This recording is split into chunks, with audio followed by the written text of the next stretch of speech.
안녕하세요. 오늘은 시편 51편의 말씀을 통해서 죄인이 회개할 때라는 제목으로 말씀을 나누려고 합니다. 이 시편 51편을 통해서 회개에 대해서 말씀을 나누고 있는데요.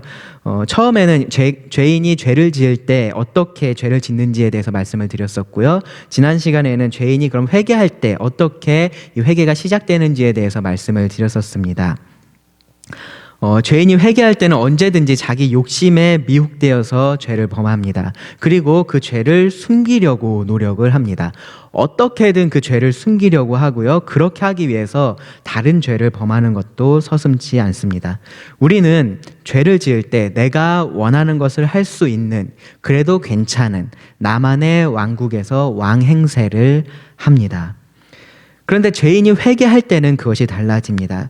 회개하는 죄인은 왕이 되기를 멈춥니다. 죄를 죄로서 인정을 하고요. 그 죄에 대한 책임이 자신에게 있다라는 것을 인정을 합니다. 그리고 그것을 해결할 수 있는 힘이, 능력이 자신에게 없다라는 것을 인정합니다. 이것이 자백이고요. 이것이 회개의 시작입니다.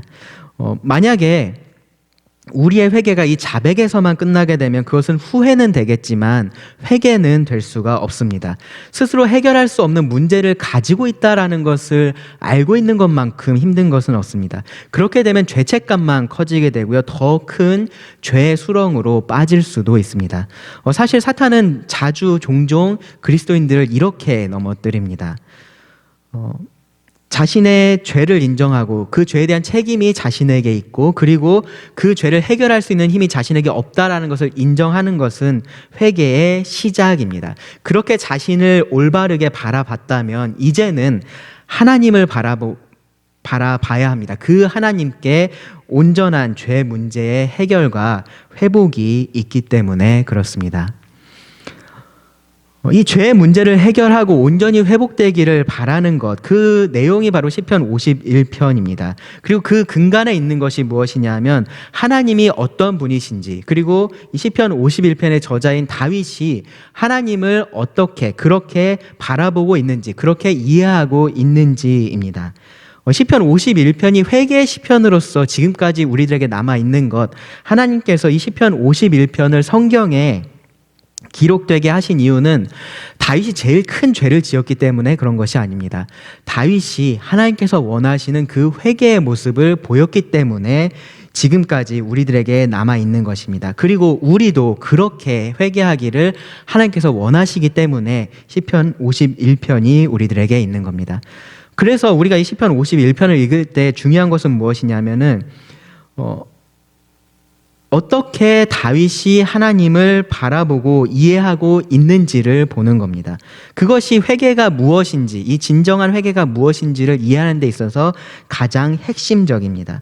시편을 읽을 때 여러분 그 부분에 주목해서 보시기 바랍니다.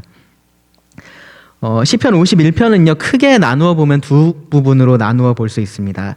처음에 있는 1절과 9절에서 다윗은 이 죄 문제의 온전한 해결을 하나님께 구하고요. 그리고 10절부터 19절에서는 하나님께로의 온전한 회복을 구합니다. 죄 문제의 온전한 해결을 1절부터 9절에서 구하고요. 그리고 하나님께로의 온전한 회복을 10절에서 19절에서 구합니다. 오늘은 이 1절부터 9절의 말씀을 통해서 다윗이 어떻게 이 회개하는 중에 죄 문제의 온전한 해결을 구했는지를 살펴보기를 원합니다. 먼저 1절과 2절을 보시면 다윗은 하나님의 선하심에 근거해서 이 죄 용서를 구한다라는 것을 알 수 있습니다. 하나님이여 주의 인자를 따라 내게 은혜를 베푸시며 주의 많은 긍휼을 따라 내 죄악을 지워주소서. 여기 인자, 은혜, 긍휼이라는 표현이 나오죠. 하나님의 선하심에 대한 표현들입니다. 그 선하심에 근거해서 용서를 구하는 겁니다. 다윗이 자신과 자신의 죄의 문제를 바라봤을 때 그 안에서는 이 해결을 도저히 찾을 수가 없었기 때문에 그렇습니다. 3절 말씀부터 복습하는 겸 잠깐 좀 살펴보시면요. 3절에서 다윗은 자신의 죄가를 자기가 안다라고 말합니다. 무릇 나는 내 죄가를 아오니 내 죄가 항상 내 앞에 있나이다. 자신이 죄를 지었다라는 것을 안다라는 겁니다. 그리고 그 죄가 지금 내 눈앞에 있으니까 내가 아무런 핑계도 할 수 없다라고 말을 합니다. 그리고 4절에서는요. 내가 주께만 범죄하여 주의 목전에 악을 행하였사오니 라고 고백을 합니다. 우리가 보는 죄, 그 드러난 죄는 그 대상이 사람들이죠. 그런데 사실은 근본적으로 죄라는 것은 그 마음이 왕이신 하나님을 반역하고 그리고 아버지신 하나님에게서 멀어지고 재판관이신 하나님의 기준에 이르지 못한 것의 결과이기 때문에 이 죄라는 것은 궁극적으로는 하나님께, 언제나 하나님께 범하는 죄입니다. 그래서 다윗은 여기서 자신이 하나님께 죄를 범했다라고 고백을 하는 겁니다. 하나님께서 온전한 선이시죠. 그 온전한 선이신 하나님을 반역하는 것, 그 하나님을 떠나는 것, 그 기준에 이르지 못하는 것, 그 모든 것이 죄이고 악인 겁니다. 그것이 다윗 자신과 다른 사람들에게도 악으로서 드러나는 겁니다. 하나님께서는요, 그리고 그 모든 행위를, 그 모든 죄의 행위들을 심판하십니다. 주께서 말씀하실 때에 의로우시다 하고 주께서 심판하실 때에 순전하시다 하리이다. 하나님께서 말씀하실 것입니다. 그 판결문을 하나님께서 말씀하실 때, 읽으실 때가 오는 겁니다. 하나님은 그런 분이시기 때문에 그렇습니다. 그리고 그 하나님의 판결은 언제나 순전합니다. 옳습니다. 이 3절과 4절에서 다윗은 자신이 죄인이다라는 것을 인정을 했습니다. 그리고 5절과 6절에서는요. 더 근본적으로 이 죄의 문제를 다윗이 인정합니다.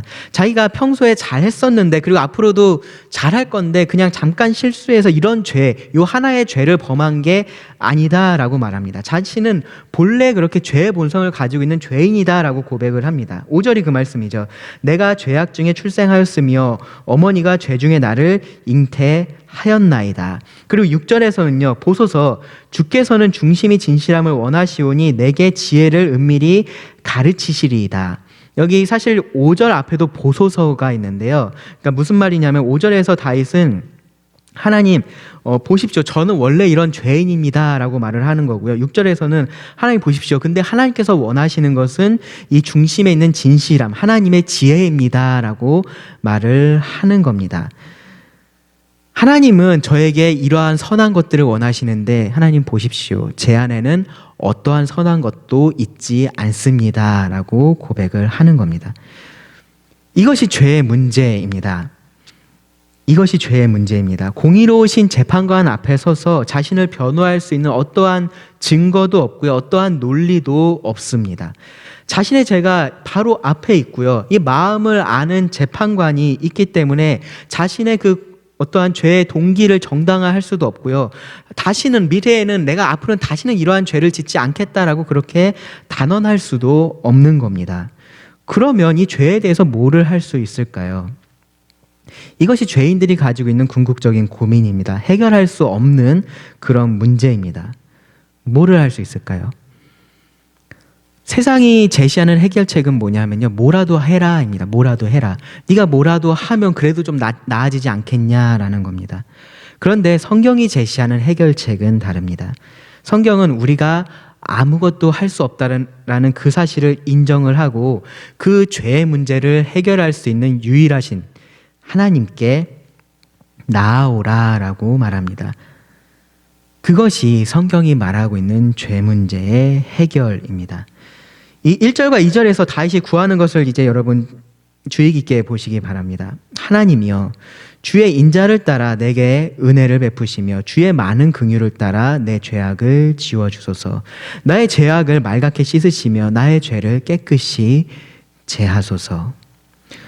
다윗이 여기서 이 죄 용서를 구하고 있다라는 것은 우리가 쉽게 알 수 있습니다. 그런데 그 죄 용서를 구하면서 다윗은 용서라는 단어는 사용하지를 않습니다. 대신에 뭐라고 표현을 하냐면은 1절 끝에서는 내 죄악을 지워주소서라고 말하고요. 2절에서는 나의 죄악을 말갛게 씻으시며 나의 죄를 깨끗이 제하소서라고 말합니다. 여기 지워달라라는 것은 이 책의 내용의 일부를 지우는 것을 의미를 합니다. 이사야 43장 25절에서는 이 단어가 허물, 이 죄, 허물을 도말한다라는 의미로 사용이 됐습니다. 도말한다라는 것은 이렇게 발라서 가린다라는 의미인 거죠. 그 아래 있는 것을 보이지 않게 하는 것을 말합니다. 다윗은 지금 하나님에게 그렇게 해달라고 구하고 있는 겁니다. 자신의 죄를 하나님께서 이렇게 가려주셔서 더 이상 그것이 문제가 되지 않게 해달라라고 구하는 겁니다. 두 번째로는요, 2절에서는 나의 죄악을 말갛게 씻으시며 말갛게 씻으소서, 깨끗하게 씻어달라라고 구합니다. 옷을 씻는 것, 여기서 씻는 것은 옷을 씻는 것, 빨래 혹은 세탁한다라는 의미입니다. 성경을 보면은 이 죄를 지은 것을 종종 이렇게 더러운 옷을 입고 있는 것으로 묘사를 하죠. 이제 다윗도 여기서 그러한 표현을 사용을 하고 있는 겁니다. 그렇게 자신을 보고 있는 겁니다. 자기가 이 죄라는 더러운 옷을 입고 있어서 거룩하신 하나님 앞에 나아갈 수가 없으니까 하나님께서 그 죄의 옷을 깨끗하게 좀 빨아달라, 깨끗이 씻어달라라고 구하는 겁니다.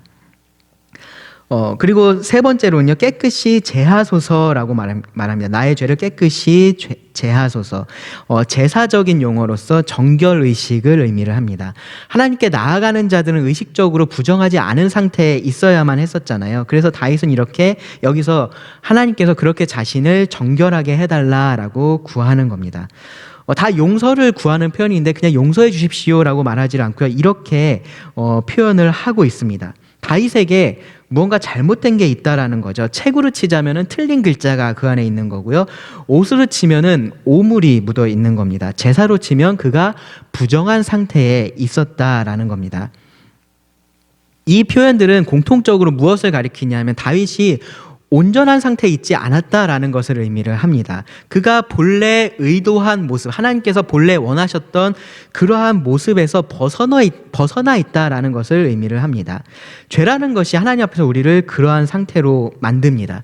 그래서 우리가 하나님과의 올바른 관계의 기쁨을 누릴 수 없게 합니다. 그 죄를 다윗이 범한 것입니다. 하나님께는 이 죄에 대해서는 어떠한 책임도 없습니다. 다윗에게 있습니다. 그래서 다윗이 그 온전한 상태로 돌아가려면 하나님의 온전한 용서가 필요한 겁니다. 이 죄의 문제가 온전하게 해결되지 않으면, 완전히 해결되지 않고 조금이라도 남아있으면 그것은 전혀 해결되지 않은 것과 같습니다. 이 책 안에 틀린 글자가 하나가 있으면 그 책이 온전한 책이 아닌 것이고요.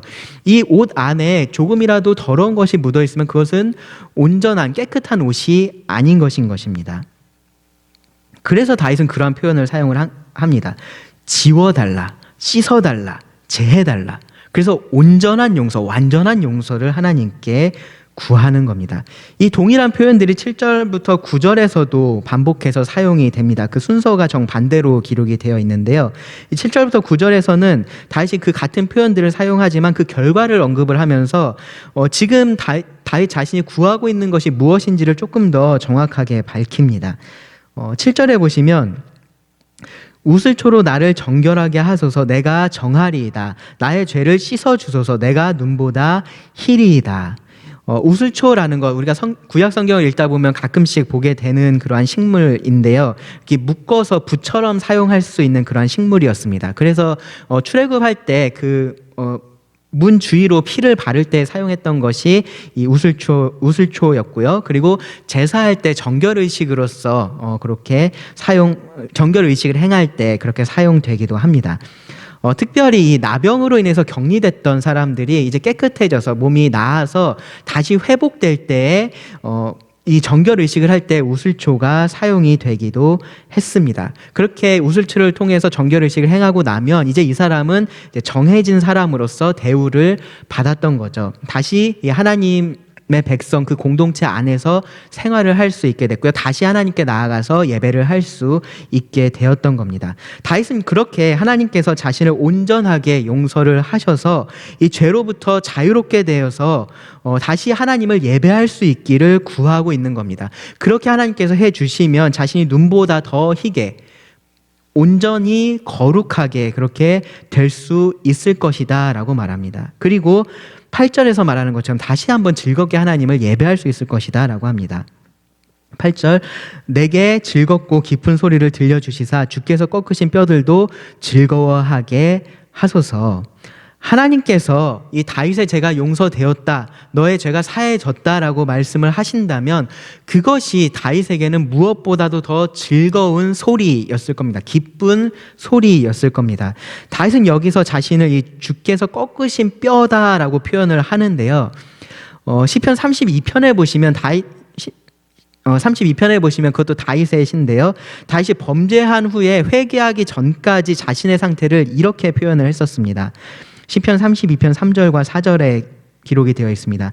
내가 입을 열지 아니할 때에, 회개하지 아니할 때에 종일 신음함으로 내 뼈가 쇠하였도다.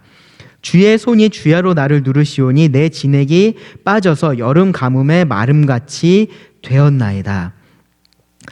많은 학자들이 시편 32편도 시편 51편과 같은 사건을 배경으로 기록되었을 것이다 라고 추측을 합니다. 물론 그렇게 단언할 수는 없습니다. 하지만 다윗이 범죄한 후에 동일한 고통을 겪었을 것이다 라는 것은 우리가 알 수 있습니다. 다윗은 하나님께서 자신의 뼈를 꺾으시는 것 같은 그러한 고통을 겪었습니다. 실제로 몸이 아팠다라는 말일 수도 있고요. 정신적으로, 영적으로 그러한 고통을 당했다라는 의미일 수도 있습니다.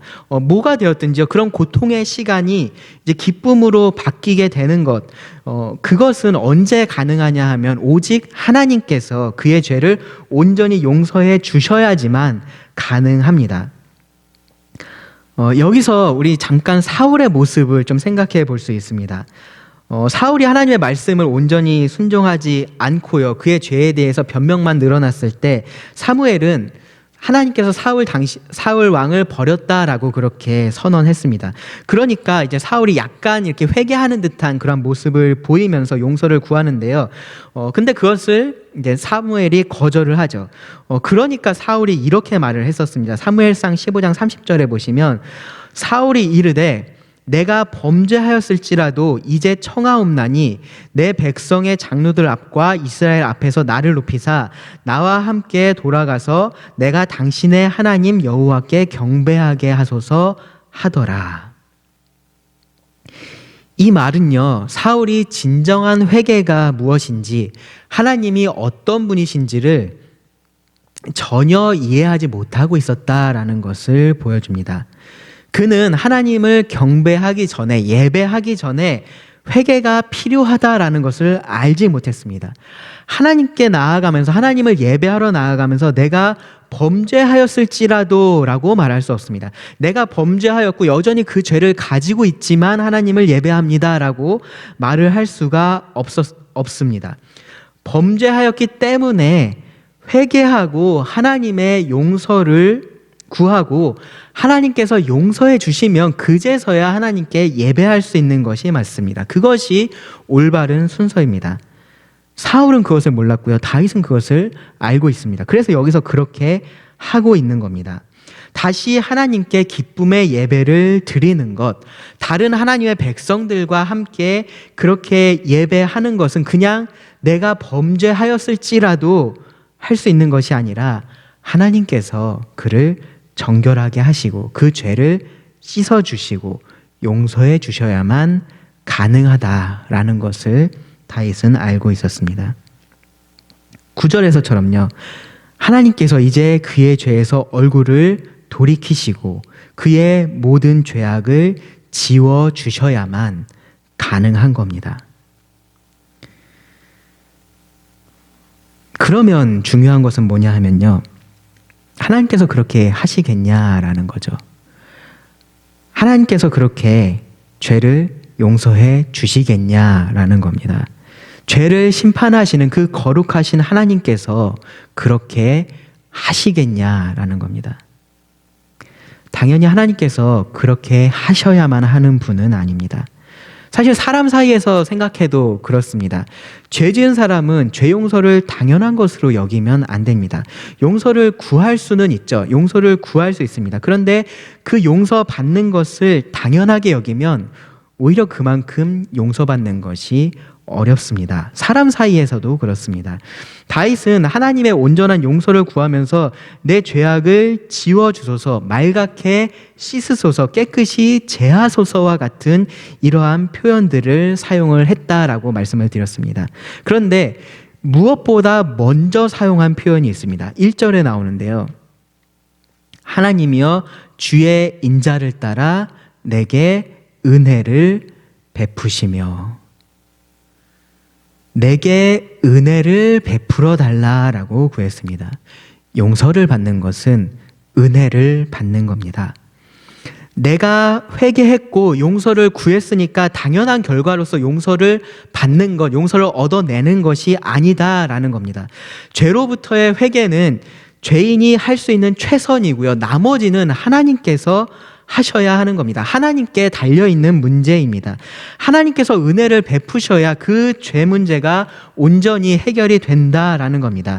용서는 하나님의 무조건적인 은혜이지 죄인의 당연한 권리가 아닙니다.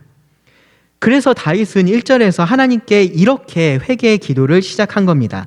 하나님이여 주의 인자를 따라 내게 은혜를 베푸시며 주의 많은 긍휼을 따라 내 죄악을 지워주소서.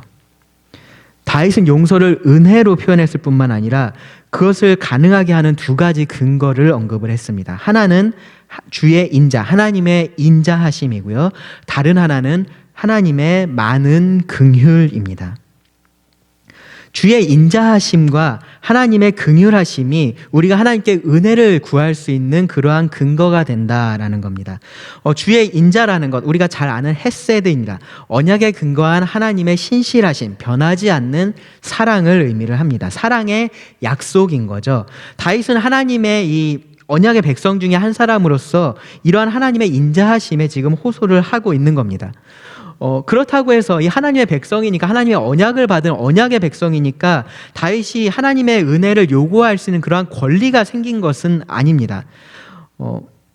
만약 그럴 수도 있는 거 아닌가라는 생각이 여러분 혹시 드신다면 이 결혼 관계를 한번 생각해 보시기 바랍니다. 혼인 서약을 할 때요, 두 사람은 서로에게 사랑을 약속을 합니다. 이 약속은 두 사람 사이에서 구속력이 있는 그러한 약속이죠. 그런데 그 중에 한 사람이 잘못을 했다라고 가정해 보시기 바랍니다.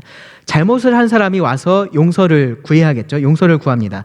그런데 용서를 구하면서 이렇게 말을 한다라고 생각해 보십시오. 당신은 나를 어떤 상황에서든지 사랑하겠다라고 약속을 했으니까 이제 나 용서해야 돼. 어떨까요? 용서하기도 싫겠죠. 그것이 당연하고 나의 권리다라는 식으로 주장을 한다면 관계의 회복이라는 것은 더더욱 어려워집니다. 그 약속을 먼저 깬 사람이 와서 이 언약을 들먹이면서 용서를 요구할 수는 없는 겁니다. 사람 사이에서도 그것은 가능하지 않습니다. 하나님께도 마찬가지입니다. 그러면 다윗이 왜 여기서 이 하나님의 언약에 따른 사랑을 언급을 하면서 하나님의 용서를, 하나님의 죄 용서를 구하고 있을까요? 그 이유는요, 이 모든 죄에도 불구하고 여전히 다윗은 하나님의 백성이고 계속해서 그러한 관계를 유지하기를 원하기 때문에 그렇습니다. 그리고 하나님도 그 언약의 관계를 끊지 않으시는 분이시다라는 것을 알기 때문에 그렇습니다. 만약에 하나님의 인자하심이 없다면 다윗의 마지막 희망마저 사라졌을 겁니다. 다윗은 돌아갈 곳이 없었을 겁니다. 그가 돌이켜서 갈 수 있는 곳이 없었을 겁니다. 데릭 키드너라는 신학자는요, 이 탕자의 비유를 들어서 다윗의 이러한 복잡한 마음을 우리가 좀 이해할 수 있다라고 말을 하는데요. 탕자가 아버지께로 그 아버지한테 돌아가죠. 돌아가면서 이렇게 말하겠다라고 다짐을 합니다. 누가복음 15장 18절에서 19절에 보시면, 내가 일어나 아버지께 가서 이르기를 아버지, 내가 하늘과 아버지께 죄를 지었사오니 지금부터는 아버지의 아들이라 일컬음을 감당하지 못하겠나이다. 나를 품꾼의 하나로 보소서 하리라 하고, 자신의 지금 이 상태를 보니까 도저히 아버지의 아들이 될 자격이 없는 겁니다. 이 관계를 지금 끝내놓고 나온 사람이 누구입니까? 바로 이 탕자 자신이었던 거죠. 그럼에도 불구하고 이 관계라는 것은 그렇게 끝낼 수 있는 관계가 아니라는 것을 알기 때문에 다시 아버지께로 돌이키면서 은혜를 구하겠다라고 말을 하는 겁니다. 지금 다윗이 여기서 그렇게 하고 있습니다. 그러한 하나님의 인자를 따라서 은혜를 구하는 겁니다. 당연한 권리를 주장하는 것이 아니고요. 오히려 이 언약의 구체적인 실천의 명령, 율법이죠. 그 율법을 어긴 사람이 다윗이고요. 그리고 그 율법에 따르면 다윗은 사실 용서받을 수 없는 그러한 죄를 범했습니다. 다윗도 그것을 알았습니다. 그렇기 때문에 이 16절에서 단순히 이 제사를 드리는 것이 의미가 없다라고 말을 하죠. 다윗은 권리를 주장하기 위해서 지금 이 얘기를 하고 있는 것이 아니라 은혜를 구하기 위해서 언약을 언급을 하고 있는 겁니다. 하나님은 그래도 여전히 저의 하나님이시니 저에게 은혜를 베풀어 주십시오라고 말하는 겁니다. 아버지는 여전히 나의 아버지이시니 저에게 은혜를 베풀어 주십시오라고 구하는 겁니다. 두 번째로 다윗은요, 하나님의 긍휼을 언급을 합니다. 주의 많은 긍휼을 따라 내 죄악을 지워주소서. 이것은 하나님의 좀 더 그 근본적인 속성이다라고 우리가 말할 수 있습니다. 그분의 많은 긍휼입니다. 긍휼이라는 것은 특별히 이 도움이 절실한 자들을 향한 이러한 안타까운 마음이 바탕에 있는 그러한 사랑이다라고 말할 수 있습니다. 자신의 그런 아이에 대한 어머니의 감정, 즉 이 모성애와 같은 것이 바로 긍휼입니다. 다윗은 하나님께 이러한 긍휼이 많다라고 말을 합니다. 그냥 용서를 받기 위해서 아부성 발언을 하고 있는 것이 아닙니다. 하나님은 직접 자신의 입으로 이 하나님의 중요한 속성으로서 긍휼을 말씀을 하셨습니다. 이스라엘 백성이 금송아지를 만들고요. 그리고 패역했을 때 모세의 중보를 통해서 그들이 하나님의 심판을 멸할 수 있게 되었습니다. 그리고 나서 하나님께서 이 이스라엘 백성들에게 이제 시내산을 떠나갈 것에 대해서 말씀을 하시는데요. 그때 모세가 조금 염려스러운 마음이 있었는지 하나님 우리하고 꼭 같이 가셔야 됩니다. 하나님 친히 우리와 같이 가셔야 합니다. 그러한 요청을 하나님께 합니다. 그러면서 이제 하나님께서 내가 그렇게 하겠다라고 확답을 주시는데요. 그때 이 모세가 뭐라고 하나님께 요청을 하냐면은 주의 영광을 내게 보이소서라고 요청을 합니다. 출애굽기 33장 18절인데요. 이 하나님의 영광을 보여달라라고 요청을 하는 겁니다. 하나님의 영광이라는 것은 하나님께서 그 피조물들과는 구별되는 그런 하나님의 속성을 말합니다. 하나님의 어떠하심을 말합니다. 그 요청에 대해서 하나님께서 뭐라고 대답을 하셨냐면 출애굽기 33장 19절에 여호와께서 이르시되 내가 내 모든 선한 것을 너의 앞으로 지나가게 하고 여호와의 이름을 너의 앞에 선포하리라. 나는 은혜 베풀 자에게 은혜를 베풀고 긍휼히 여길 자에게 긍휼을 베푸느니라. 모세가 반드시 알아야 할 하나님의 영광, 하나님의 속성은 무엇이냐면 바로 하나님은 선한 분이셔서 은혜를 베풀고 긍휼을 베푸신다라는 겁니다. 은혜를 베풀 자에게 은혜를 베풀고 긍휼을 베풀 자에게는 긍휼을 베푸신다라는 겁니다. 그리고 실제로 하나님은 이 모세를 반석에 이렇게 숨겨두시고요. 자신을 드러내실 때 이렇게 자신을 선포를 하셨습니다. 출애굽기 34장 6절인데요. 여호와께서 그의 앞으로 지나시며 선포하시되 여호와라 여호와라 자비롭고 은혜롭고 노하기를 더디하고 인자와 진실이 많은 하나님이라.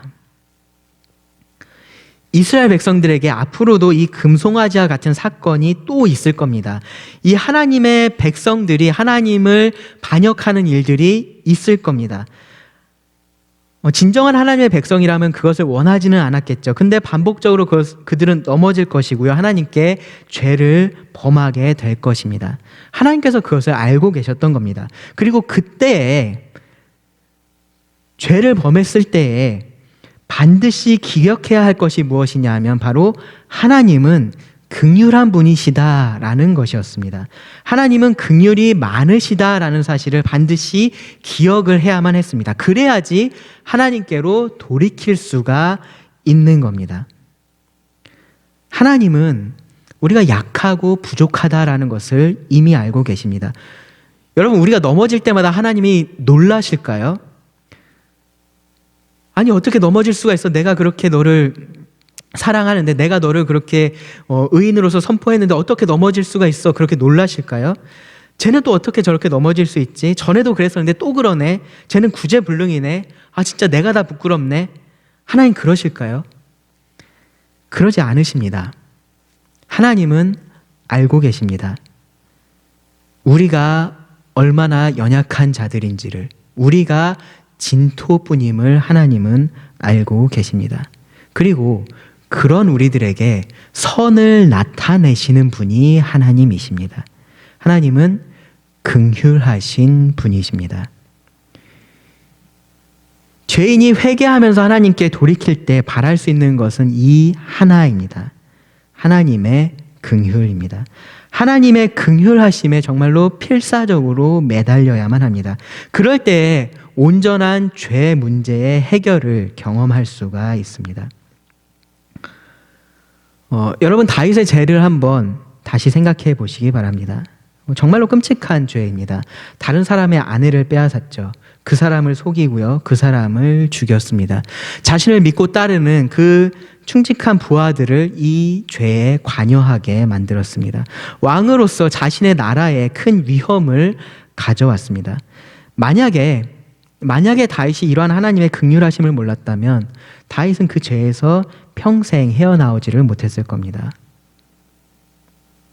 그런데 그가 하나님의 인자하심과 그분의 긍휼하심을 기억했을 때 그는 이렇게 기도할 수 있었던 겁니다. 하나님이여, 주의 인자를 따라 내게 은혜를 베푸시며 주의 많은 긍휼을 따라 내 죄악을 지워주소서. 나의 죄악을 말갛게 씻으시며 나의 죄를 깨끗이 제하소서. 그리고 하나님은 다윗이 그 하나님의 선하심을 다시 한번 경험할 수 있는 은혜를 베풀어 주셨습니다. 그의 죄를 용서하신 것입니다. 두 가지 질문을 통해서 말씀을 마무리하려고 합니다. 첫 번째 질문은 뭐냐면요. 다윗은 왜 그렇게 이 죄 문제가 온전히 해결되기를 구했을까요? 왜 죄악을 지우고 말갛게 씻고 깨끗이 제해달라라고 구했을까요? 왜냐하면 다윗은 하나님의 어떤 분이신지를 알았기 때문입니다. 하나님은 거룩한 분이십니다. 절대로 조금의 죄도 그냥 용납할 수 없는 그러한 거룩한 분이십니다.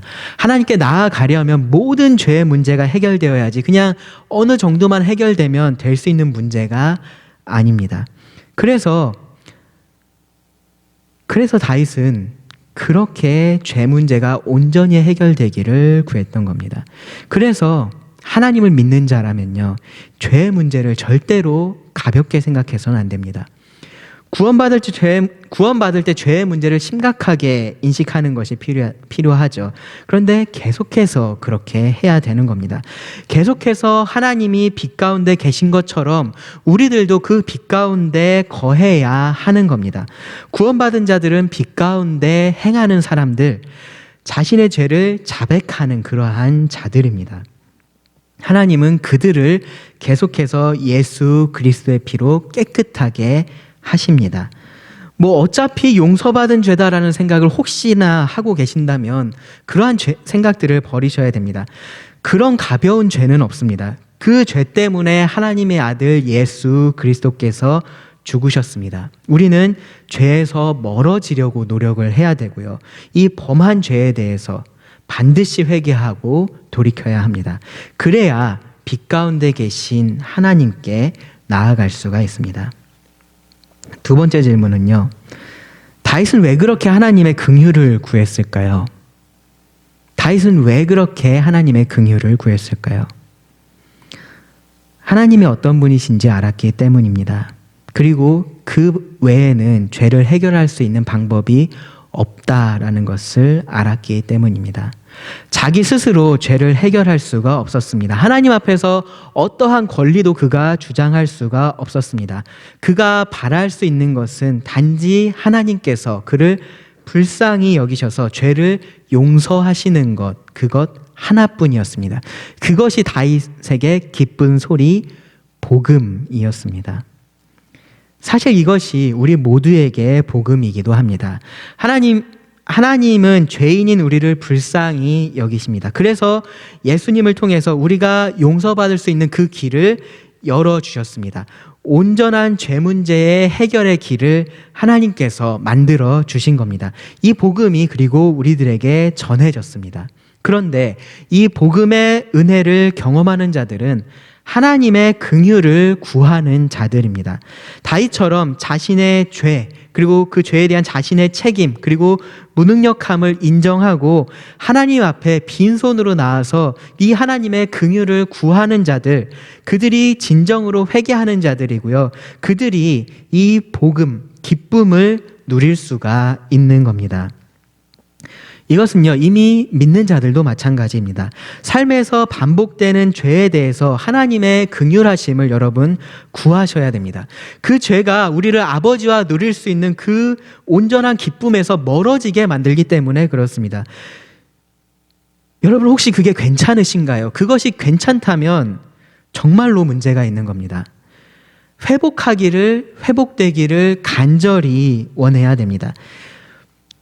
계속해서 같은 것에 쓰러지고 같은 것에 넘어지고 같은 죄를 반복하니까 하나님 앞에 나아가기가 점점 염치가 없죠. 그런데 그 염치 없는 것보다 하나님과 함께 하는 것을 내가 더 원하기 때문에 긍휼하신 하나님을 신뢰하면서 용서하시는 하나님을 신뢰하면서 회개의 기도를 드리는 것이 참된 믿음을 가진 자들입니다.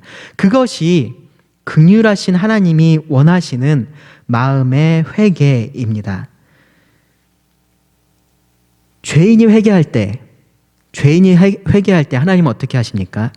죄인이 회개할 때 하나님은 그 죄인을 긍휼하게 여기시고 은혜를 베푸십니다. 이 하나님을 바로 아는 것이 우리들에게 너무나 중요합니다. 우리가 하나님을 다 알 수 없죠. 다른 사람도 다 알 수 없고 나도 다 알 수 없는데 하나님을 다 안다라는 것은 사실은 말도 안 되는 말입니다. 그런데 하나님은 우리가 그 하나님을 알기를 원하십니다. 그래서 우리에게 자신을 드러내 주셨습니다. 어떠한 분으로 드러내 주셨냐 하면요, 인자하고 긍휼하신 분으로, 그 긍휼이 많으신 분으로 드러내셨습니다. 여러분, 죄 때문에 힘드시다면, 죄 때문에 힘들어하고 계시다면, 죄와 싸우고 계시다면 그 하나님에게 회개하면서 나가기를 주저하지 마시기 바랍니다. 하나님은 우리가 어쩔 수 없는 그 죄 문제에 온전한 해결을 풍성히 경험할 수 있게 하실 것입니다. 왜냐하면 하나님은 인자하시고 긍휼이 많은 분이시기 때문에 그렇습니다. 기도하시고 말씀을 드리겠습니다. 하나님, 우리에게 하나님을 알게 하심에 감사를 드립니다. 알지 못하는 하나님을 단순히 두려움과 공포 가운데 섬기는 것이 아니라 이렇게 우리에게 말씀하시고 자신을 나타내시는 하나님을 기쁨 가운데 섬길 수 있게 하심에 감사를 드립니다. 우리의 연약함을 아시고 또 우리를 불쌍히 여기시는 하나님을 섬길 수 있게 하심에 감사를 드립니다. 우리의 무섭고 이 무거운 죄를 하나님께서 예수 그리스도를 통하여서 해결하여 주시고 우리에게 참된 회복의 기쁨을, 죄 문제의 해결의 기쁨을 맛볼 수 있도록 하심에 감사를 드립니다. 이 하나님이 우리의 아버지임에 감사드립니다. 예수님의 이름으로 감사하며 기도합니다. 아멘.